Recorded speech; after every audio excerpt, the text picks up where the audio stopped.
Welcome दोस्तों, हमारे YouTube channel में आपका स्वागत है। आज हम लोग जीके रिलेटेड कुछ क्वेश्चन के ऊपर डिस्कस करेंगे। कुछ वो सारे के सारे रहेंगे इकोनॉमिक्स रिलेटेड। ठीक है, तो इकोनॉमिक्स का पोर्शन थोड़ा अलग हो गया। ठीक है, आते हैं हम लोग, चलते हैं, चलिए आगे बढ़ते हैं। सभी बच्चे आ जाएं और एक एक करके आंसर देंगे। थोड़ा जल्दी जल्दी करेंगे। हाँ,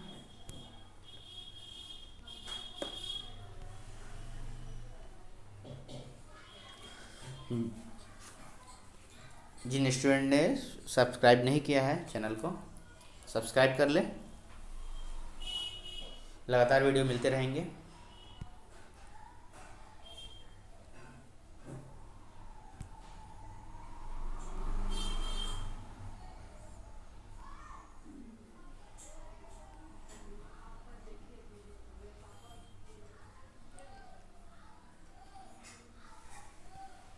चलिए दोस्तों, तो क्वेश्चन स्क्रीन पर पहले ला देते हैं सारे क्वेश्चन एक साथ।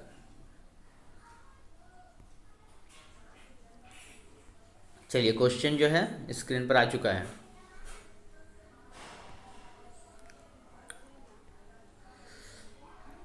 वाह, आंसर आना भी स्टार्ट हो गया। Very good, just wait.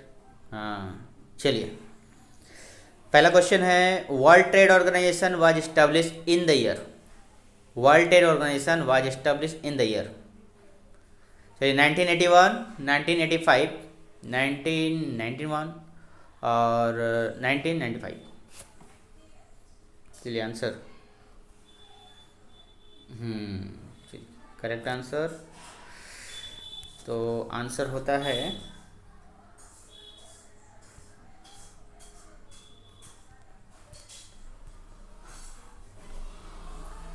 Answer है 1995।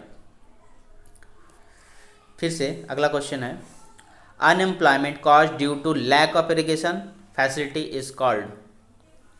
मतलब सिंचाई सुविधाओं की कमी के कारण उत्पन्न बेरोजगारी को कहा जाता है। मतलब इरिगेशन, सिंचाई के सुविधा से जो रोजगार किसानों को नहीं मिलता है, उन लोग को वे लोग बेरोजगार हो जाते हैं। ठीक है, किसके लिए? स्पेशली इरिगेशन की सिंचाई की सुविधा नहीं होने पर। तो क्वेश्चन का मतलब है सिंचाई सुविधाओं की कमी के कारण उत्पन्न बेरोजगारों को कहा जाता है। क्या कहा जाता है? तो डिस्गाइज्ड अनएम्प्लॉयमेंट, प्रच्छन्न बेरोजगारी, सीजनल अनएम्प्लॉयमेंट, मौसमी बेरोजगारी, टेक्नोलॉजिकल अनएम्प्लॉयमेंट, तकनीकी बेरोजगारी, और साइक्लिकल अनएम्प्लॉयमेंट, चक्रीय बेरोजगारी। ठीक है, तो इसे कहते हैं सीजनल अनएम्प्लॉयमेंट, मौसमी बेरोजगारी। ठीक है, मौसमी बेरोजगारी इसलिए क्योंकि अगर बारिश होती तो उन लोग को जल की आवश्यकता नहीं पड़ती, सिंचाई की सुविधा की आवश्यकता नहीं पड़ती, वो खुद ब खुद अपने खेतों में लग जाते हैं। नेक्स्ट क्वेश्चन है मोनोपोली इंक्वायरी कमीशन। ये क्वेश्चन आ सकता है, MEC का फुल फॉर्म। तो monopoly inquiry commission was establish in the year, India में कब हुआ? तो चलिए बच्चे आंसर दीजिए। 1964। ओके, बहुतों ने आंसर दिया करेक्ट।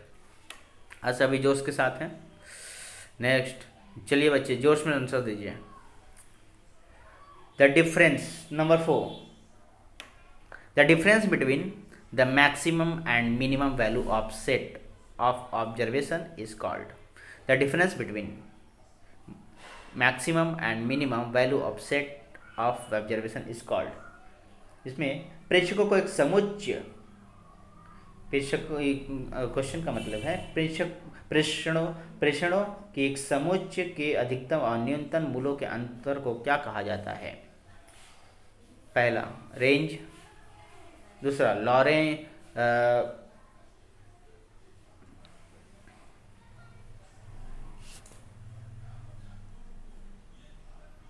यहाँ पर क्वेश्चन जो है एक ऑप्शन अगर एक ये ऑप्शन गलत हो गया है, ये ऑप्शन होगा लॉरेंज रेशियो, ठीक है, लॉरेंज रेशियो, ठीक है। अच्छा आगे बढ़ते हैं, वेरिएंस और दूसरा स्टैंडर्ड डेविएशन, तो आंसर होगा रेंज, आंसर होगा रेंज, ठीक है। नेक्स्ट आगे बढ़ते हैं,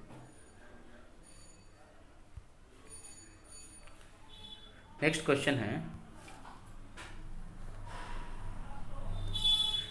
है tax remaining unchanged in if government expenditure is increased by 400 crore and if marginal propensity to consume is 2/3 then national income will increase by rupees, national income कितना से बढ़ेगा? यदि सरकारी व्यय में कर के बिना परिवर्तन मतलब टैक्स के बिना परिवर्तन 400 रुपया की वृद्धि हो और यदि सीमांत उपभोग प्रवृत्ति 2/3 है तो राष्ट्रीय आय में वृद्धि होगी। कितनी होगी? चलिए जो बच्चे कैलकुलेशन करिए। आंसर होगा 1200। चलिए नेक्स्ट बढ़ते हैं आगे, ऐसे ही लगे रहिए, आंसर देते रहिए और जिन बच्चों ने सब्सक्राइब नहीं किया है जो नए फ्रेंड्स हैं वो सब्सक्राइब कर लें।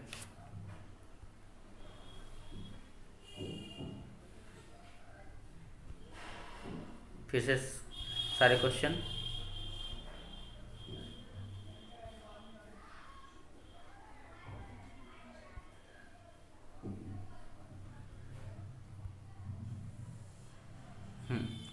चलिए number 6, the sum of average propensity is consumed and average propensity to save, answer क्या है? तो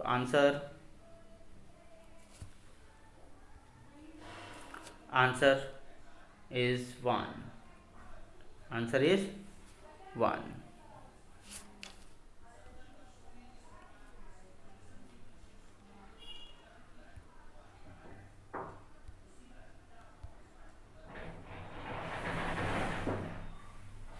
ठीक है, नेक्स्ट बढ़ते हैं आगे।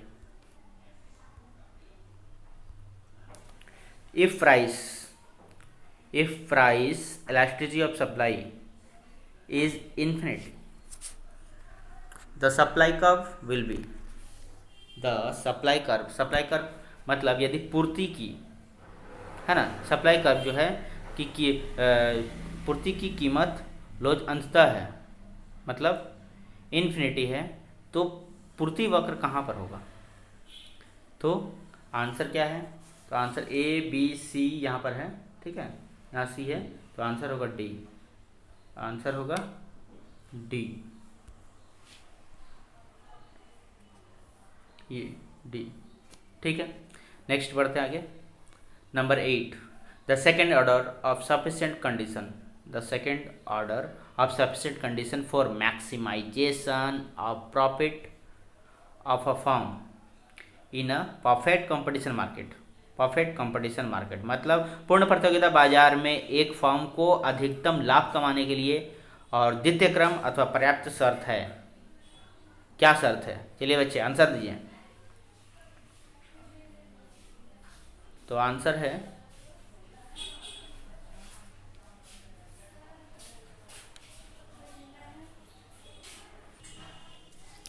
नेक्स्ट क्वेश्चन में क्या था? तो margin revenue, margin cost, option A. Option B है margin cost curve is upward rising, margin cost curve slope downward, C. और number D, price equal to margin revenue. ठीक है, तो ऑप्शन क्या है? तो ऑप्शन होगा बी, आंसर इज बी। चलिए नेक्स्ट चलते हैं आगे।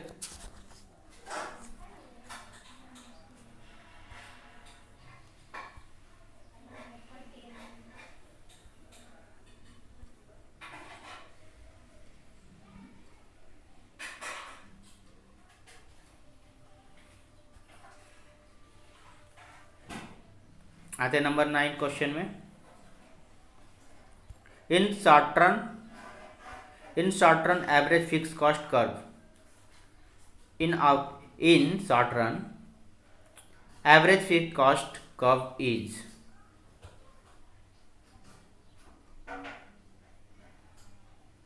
तो आंसर देखते क्या है। बोला गया अल्पकालीन स्थिति में औसत स्थिर लागत वक्र होगा, क्या होगा? ठीक है, तो upward rising, rectangular, hyperbola, U shaped, concave. तो आंसर होगा रेक्टेंगुलर, हाइपरबोला। नेक्स्ट आगे, economics reform programme was adopt in India in the year. Economic reform programme was adopt in India. चलिए जो बच्चे आंसर दीजिए, वेट कर रहे हैं। नहीं, आंसर रॉन्ग है। नहीं, हाँ एक का आंसर आया है, वेरी गुड। हाँ ठीक, हाँ अच्छा जी, 1991 ये आंसर होगा। ओके, चलिए नेक्स्ट चलते हैं आगे। तो सब्सक्राइब करते रहें और इस तरह आगे वीडियो आते रहेंगे।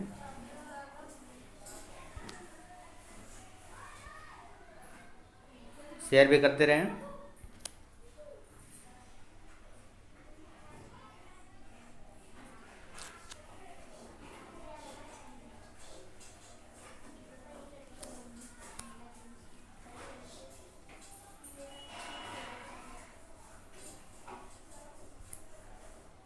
Thanks, thank you.